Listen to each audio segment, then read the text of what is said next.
Wait, how am I gonna? Hold on. Glasses pull my hair. Good morning. Oh. What? Excuse me for the little distraction.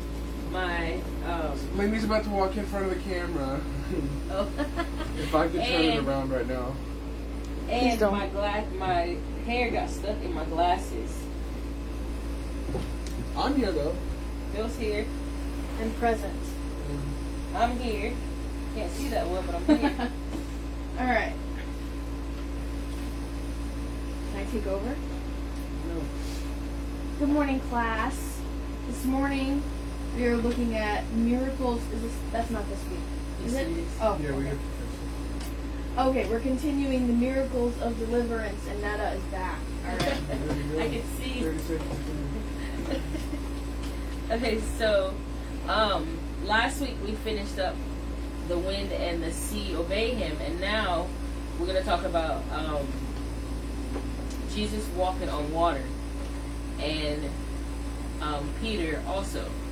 And those two miracles are only in Matthew and Mark. So Bill, Matthew 14, 28 through 31. Lanee, Mark 6, 45 through 52. Wait, Matthew, huh? That's 14. Matthew 14, Oh, I thought she said 28. 22 through 32. 28 through 31. Oh, yeah. That's the last book, so I don't think No.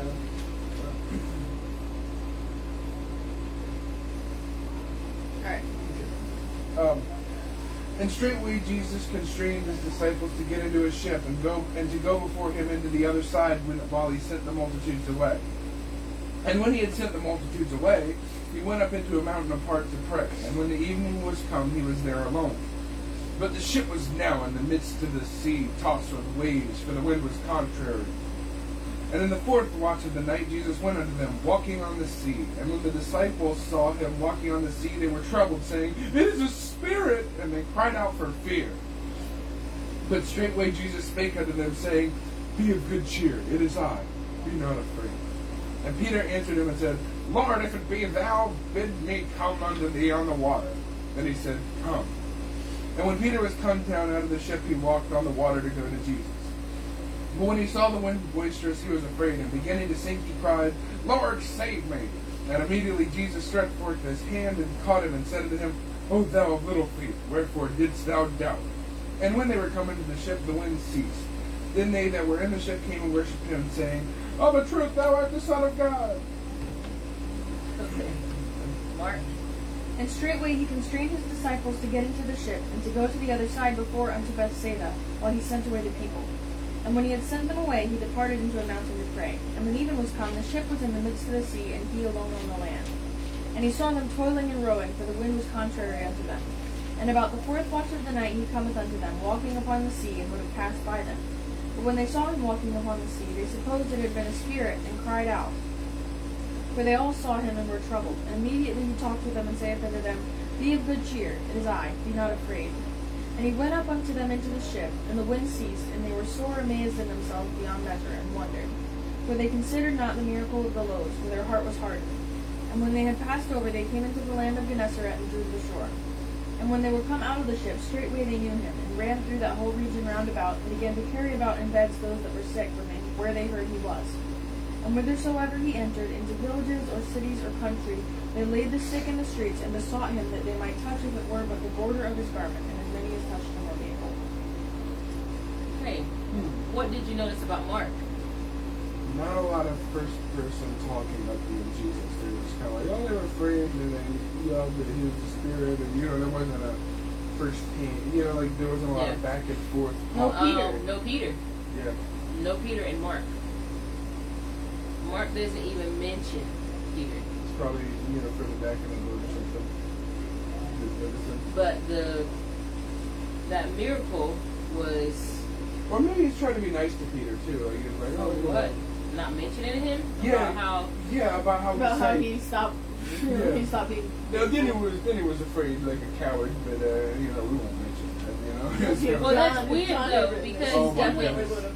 Well, Peter tried to go out on the water because he was too confident. But then He took a started couple sinking. steps and then drowned. He started sinking and cried Well, out it's to the weird Lord though like a because little it went into a whole nother story.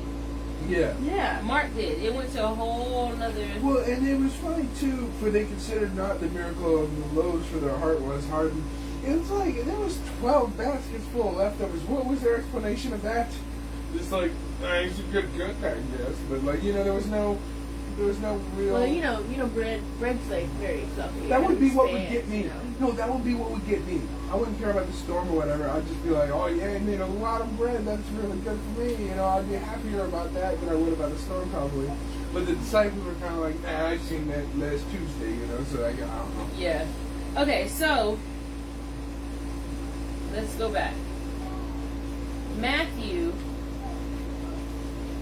was a little more, of course, a little more detailed than Mark was, and I always look at the wrong scriptures when I'm trying to talk. And like I said, he gives a little more detail. He gives detail about the storm, where I did it again. Okay. Thank you.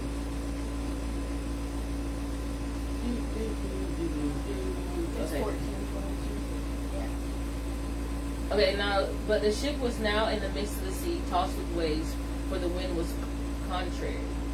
And in the fourth watch of the night, Jesus went unto them walking on the sea. Okay, so that little bit right there, I think is explained a little more in Mark, which is starting verse 45.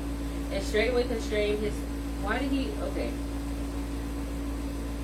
Constrain his disciples. When I think of somebody constraining somebody, I'm like, you like holding them down. He probably I had. think that's restraint. And then Oh yeah, constraint that is like, restrained. That But is you restrained. probably still had But- to. I mean, you had these 12 guys, and they're probably all wandering around looking at all the people, 5,000 men and women or whatever. He got them 5,000 all men. like under a fishnet. Yeah.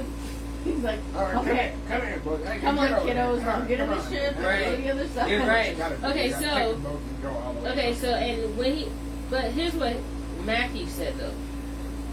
And yeah, Matthew says he constrained his disciples to get into a ship and go before him unto the other side while he sent the multitude. Wait, let's see what the definition of constrained is. Oh, we could have got the. Oh wait, For those it's of up you there. English majors who are screaming at your phones right now, we're looking it up. Well, we have stuff. Somebody can give me a dictionary. Constable. We're right there. Constantly. When Jesus arrested his disciples. It is kind of an interesting picture when you say toiling and Oh, rowing. okay. Compel or force someone to follow a particular course of action. Okay, that makes more sense. So he's probably just like, Yeah. he So asked then- them, he's like, Come on. Okay, go get in the boat while I send the multitude away. Get in the boat. I gotta Yeah. send Yeah. those people. So go get in the boat while I send the multitude away. Both Matthew and Mark, they do say constrained. Because he has And to when he kinda had harsh sent it the out. multitudes away, and when he sent the multitudes away, he went up into a mountain apart to pray. And when the evening was come, he was there alone. And when evening was come, and when he had sent them away, he departed to the mountain to pray. And when he was come, the ship was in the midst of the sea, and he alone on the land. Okay, so they just added one. yeah. But the ship was now in the midst of the sea, tossed with waves, for the wind was contrary. And he saw them toiling and rowing, for the wind was contrary unto them. And about the fourth watch of the night he cometh unto them, walking upon the sea, and would have passed by them. And in the fourth watch of the night Jesus went unto them, walking on the sea. Okay, so why did Mark, I think Mark's is more people telling him what's going on. Yeah. Probably somebody Because- who's on rowing duty. Well, just the way he says, and he saw them toiling and rowing, for the wind was contrary unto them. And about the fourth watch of the night, he cometh unto them, walking upon the sea, and would have passed by them.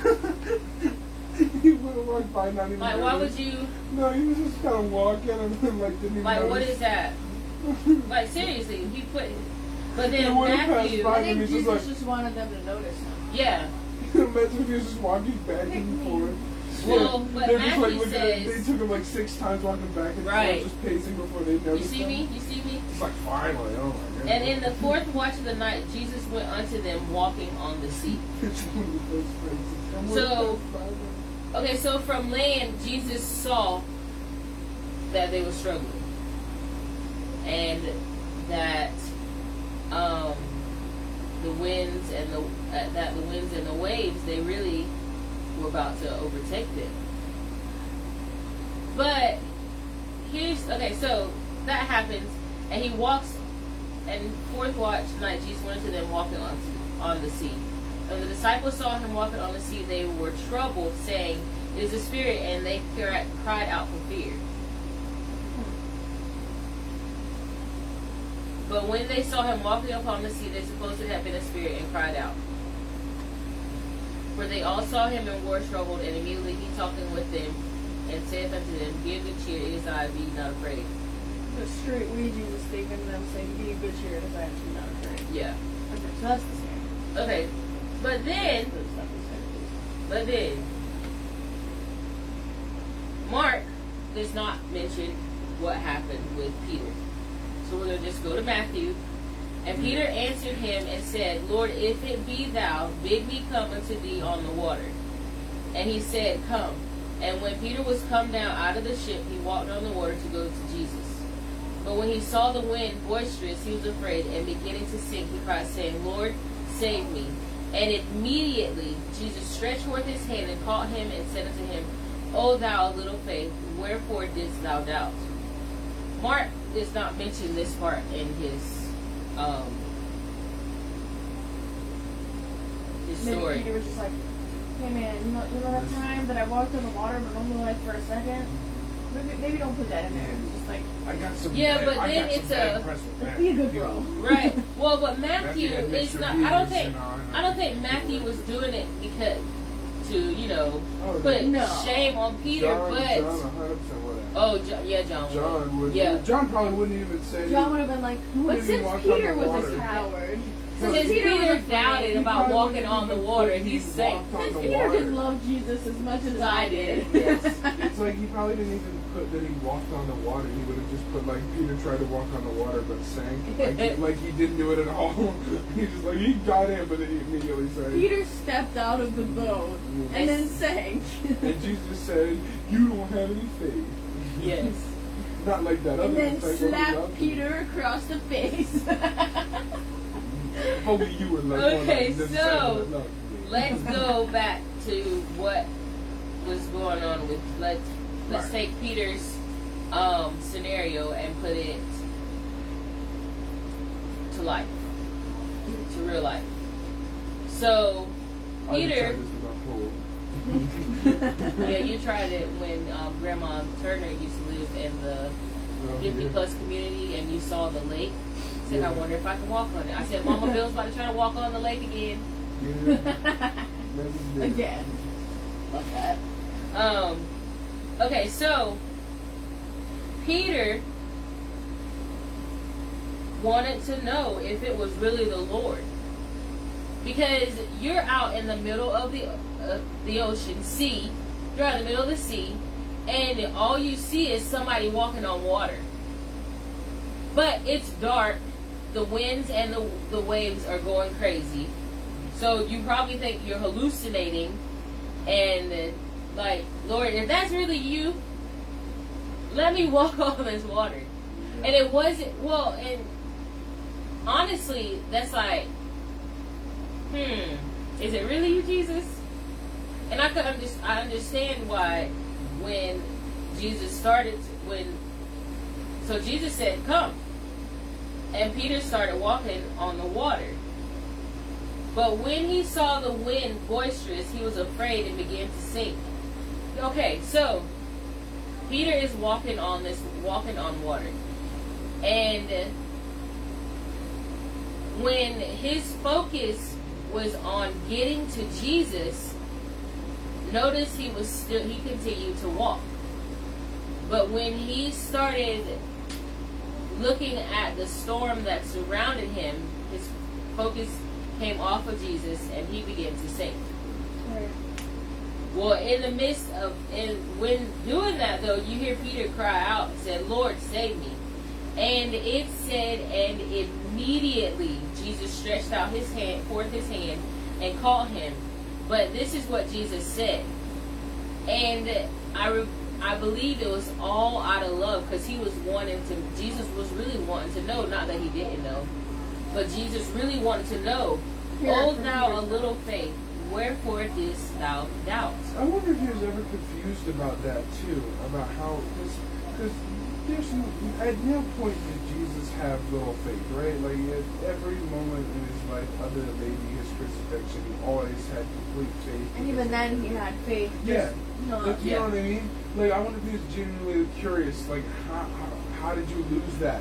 Yeah. I've never had that happen. It's like the thing where he's like, he couldn't see the Father when he was on the cross. Yes. You know, he never experienced that before. Anything like that. He had no idea what that was like. What is it like to have no faith? Yeah. What is it like to doubt yourself? Yes, You know? I think that was an honest question that he was asking. Like, wherefore didst thou doubt? Wherefore did thou like, doubt? How did you doubt? Yeah, how did you do it? You were walking on the water. Yes. You were doing a miraculous thing, all of a sudden you started doubting. How? How did that happen? How did it happen? You know? And She doesn't know I know this. and I think it's because he lost focus. Like, he was excited about walking on the water, getting to Jesus. It's one of those Jesus. things where if you've ever been like scared of something, or like at nighttime or something, you saw something scary, and you're like, oh, you know, there's nothing to be afraid of. And the more you tell yourself that, the more you realize that because you're saying that, there's something to be afraid of. It's kind of one of those things where when Peter was like, oh, I hope I don't sink. Then as soon as he did, he started sinking, which gives you more fear. It's got to be a vicious cycle where you're just like, the more you're afraid of sinking, the more you sink. It's very interesting. Yeah. Yeah, you see kind of like the blind faith Yeah. for us. Well, sometimes you have to go in like that. Like, I'm going to have a good day today. I'm going to have a good day today. I'm going to have a good, I'm going to have a good day today. And then Keep your outlook the same. if you keep your outlook the same, it's like, man, I didn't just have a good day today. I had a great day today. Right, and keep doing it. The first time, you know, somebody says something to you or something happens that's not great, you're like, oh, I'm sorry, I guess I'll try tomorrow, you know, and just like it's already been spoiled, so there's no point in keeping on trying. Might as well just have Right, a bad yeah. Right. All right, well, this is a bad day. Hopefully tomorrow's a good day. You know? Right.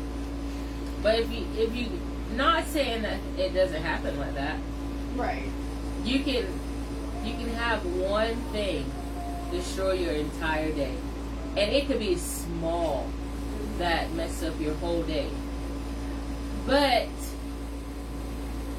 we have to keep our focus, and if we keep our focus on Jesus, even though we've had a bad day, we know that we can ask him to make it better. Well, Peter realized that, and when he was sinking, he said, Lord, save me. But I also said when he began to sing. When he began to does sing. not happen. Yeah. I've sang several times.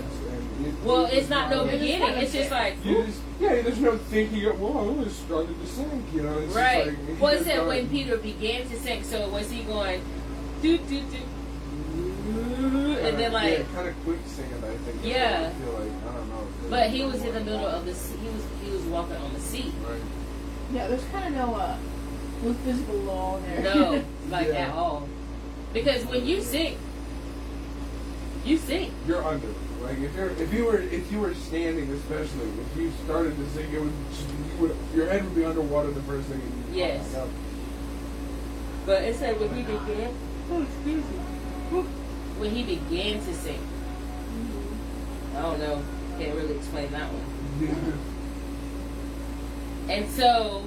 And then we're just talking about Jesus' serious question. O thou little faith, wherefore didst thou doubt? Like Jesus, he was concerned. He's like, where did the doubt come from? Like, how did you doubt when I'm standing right in front of you? Well, and you this know is who I am. almost Right, the premonition of Peter denying him in a way where he was caught in Yep. a situation. Yeah, this is like a repeating pattern. Yeah, Sure. especially with You Peter. could, yeah, where you could see as soon as Peter saw that there was something to be afraid of, you know, it's one of Or those, he did someone's whatever opinion. Yes. he did whatever he Yeah. could to get out of it, you know. Yeah. And in this case, it was calling to Jesus. Mhm. In the denial, Those Jesus two. wasn't around. So he immediately turned to denied him. the human reaction of just lying, Yeah. trying to get out of Keep trouble. up appearances. Sure. Uh-huh. And in not only lying to the other people, but lying to yourself about the reason you're doing it. You know, in a lot of ways, I think that the reason Peter was there was to try to help Jesus in any way he could. And he couldn't do that if he was, you know, kicked out or arrested. Yeah, You know, the fact that he was able to defend it with his sword, I think he was trying something. He was trying to get there to know what was going on and see if he could get Jesus out. Because that's the human reaction. And then that's one of the most dangerous things is when you lie to yourself and tell yourself that what you're doing is for the right reason. Yeah. Even though it's not. Because you can always make something sound like the right reason. We're learning about the trumpet today. I'm so sorry. I'm just sorry. So we are downstairs with the other Sunday school class, and they are learning about the trumpet blowing.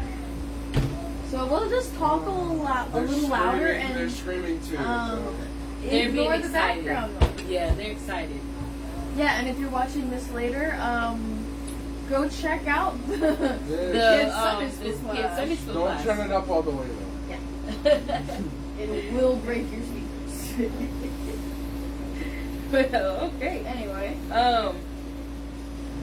So if we put Peter into our perspective, as in our life,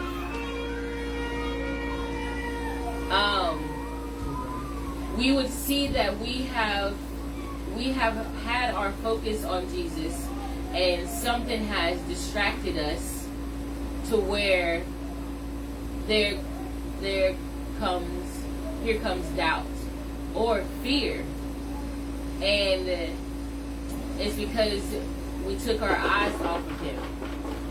We took our eyes off of Jesus. There's so much going on around us. It's not kind even of fitting for the lesson. yeah, Honestly. like it's trying to keep us focused. Yes. We keep getting off a little bit, but we have things that will take our eyes off of Jesus, and then of course as soon as our eyes are not on him, here comes doubt, here comes fear, here comes whatever it is that distracts you from keeping your eyes on Jesus. Or even just other things. Yeah, it doesn't You're even. not, you're not thinking about it. No. You're just kind of going from day to day, not thinking about anything you're doing. Right. But you also see that when Peter began to sing, when we started to get distracted, Peter said, "Lord, save me." And it doesn't have to necessarily be you saying, "Lord, save me," but it could be a prayer like, "Lord, I pray that you please help me throughout this day, and that I keep my focus on you, and I'm able to get my work done." Sure. And there's going to be a lot of distractions if you work in an office, if you work at a school, if you work at a daycare, if you Your Sunday school class in the same room as a different Sunday school class. yes, that too. But you want to get your work done, but you also want to keep your eyes on Jesus in the midst of it. Right. That way, Jesus, with all his love and tenderness, he doesn't have to ask us, Oh, you little faith. Wherefore didst thou doubt? Yeah, we don't want it to really come down to something like that. And there have probably been times where it has happened because we got so distracted and took our eyes off of him, and he would have to just remind us. And it doesn't say it here. It kind of is one of those things where it doesn't really say, but Peter walked on the water, I imagine, a fair way. Because the fact that The fact that he said bid me to come out to these means he wasn't right next to the boat. No, he wasn't. But the He was a fact ways that off. as soon as he said, "Lord, save me," Jesus immediately stretched out his hand. Meaning he was right next to him. I mean, he was very close. Yeah, it's like, Which, the closer you get to Jesus, the more the devil wants you to doubt. You know, he was fine for 95% of the journey there. yeah, He was perfectly fine. He was walking to Jesus. And then that last 5% is usually where he gets you, where he hits you with doubt, and all of a sudden you don't know what you're doing, and you start to sink. yeah. It's like out of the blue. Right, It's like just all of a sudden. But in this case, you looking to Jesus, you have no point of reference to know how close you are, you know, in your Christian life, Yeah. in your walk. Sometimes you don't have no idea that he was right there until you look The back whole later time. and like, oh, I wish I just kept going for, you know, one more step. Right. Or called out for help that one time instead of letting doubt tell me that I wasn't really there. You know, like... He would like, have immediately reached out. Yes. Right, exactly. Yes. And pulled you the rest of the way. All you have to do is get close enough for him to reach you. And taking you into the ship and Right. calm Yeah, the and wind. and the wind. Of course, I was just about to say that. And when they were coming to the ship, the wind ceased. He It can do just so stopped. much more for us than just save us from drowning. Yes. But there was another one too, where they were he calmed the storm. And That's- that one, he... It was the one that we did last week. Oh, was it? Yeah. Well, it's one where they were immediately on the other side, right? Oh yeah. That one, that's next week. As soon as, okay, then, yeah. I knew it was sure that it was coming Yes, up. Yeah. it's coming. Yeah. Okay, then we're Yeah, good. Jesus, But, yeah. this was obviously like one of his fan favorite miracles. Yes. He Yeah. brought it back. Well, you know. they boat a lot. Especially Yeah, they're when they probably fishermen, on yeah. boats a lot, and that's the only way you could get to him, you know, after they left. It's like, why didn't you give me a call? And then they didn't, so he had to walk out to him. Yeah. That's interesting. And I mean, I can understand their question because they're out in the middle of the sea. Nobody comes out there, and they're in this, this big old storm. So, and it doesn't say how Which long is they the were worst on the. feeling when you're on Yes. the sea. Even in those huge boats, I've never been on the water in a full storm, but like those boats were like what? They were like floating canoes, like large canoes with sails, right? They're not like there's a feeling where there's nothing you can do if the water wants you to You're sink, entirely helpless. Yeah. and you have nothing. They didn't have any. You can't they didn't control have it. any- They didn't have any life jackets. Nope. They didn't And have you couldn't any, control it either. Coast Guard recommended flotation devices. they You were. can't check the weather radar. No, there's Uh-uh. nothing. They didn't and have were- anything. And sure, they went out and were like, "Oh, it looks great." And then, Yeah, and then all of a the size sudden- of a man hand come in, and then all of a sudden there's a storm going on, and then it's just it's an entirely helpless situation where there's nothing you can do, and that's why so many people, in ships, because in a car, there's things that you could do when you get in a car, like when you're about to get in a car accident or Yeah. something like that. When something There's bad like happens different in a ways that car, you can you have control. almost prevent it from happening. Right. You have control in almost every situation, at least a little. Yes. You feel like you have control. There's almost in the sea. There's nothing you can do. No, at all. Okay, so then, and they that were in the ship came and worshipped and saying, "Of truth, thou art the Son of God." In Mark it says, the wind ceased, and they were sore amazed in themselves beyond measure and wondered, for they considered not the miracle of the loaves, for their heart was hardened. So I'm it's like confused. I think he said that because they're like, oh, he can do stuff like that when he literally just fed like 15,000. Yeah, like right before sure, this. but calming an entire storm on the sea is a bit different than breaking up some bread. In a way, I get it, it's still a miracle, but when you think Yeah. about just, can you imagine if it was like a full storm going on where there's like everywhere it's crazy and all of a sudden everything at one moment was calm? It would be unbelievable. There would be no way to fathom how that would actually be. It's impossible. Because that is a almost global level event Yeah. where everything around you all of a sudden is fine. When like the weather, just because the weather changes quickly, it's like wow, like when it's raining and all of a sudden it's not, you're like, oh my goodness, wow, it's amazing, Or like when you're driving down the road. Okay, so when you're driving down the road, and you see the rain, and you go in the rain, and it's like you go a couple miles and then there's no rain at all. Yeah. Especially Well, all down of a here. sudden, it's Yes, like when especially here in there's Florida. no clouds in the sky, and all of a sudden Yeah. it's just full storm. You know, that you're just like, wow, I can't do anything about it. There's no control anyone has over that. Well, like with us yesterday it was a gorgeous, like, nice to be outside day. Well, we were driving back from Port Charlotte last night, and we got out to go to the store. I'm like, what happened to the weather? Because it got cold. I'm like, I said, wasn't it like 80 something?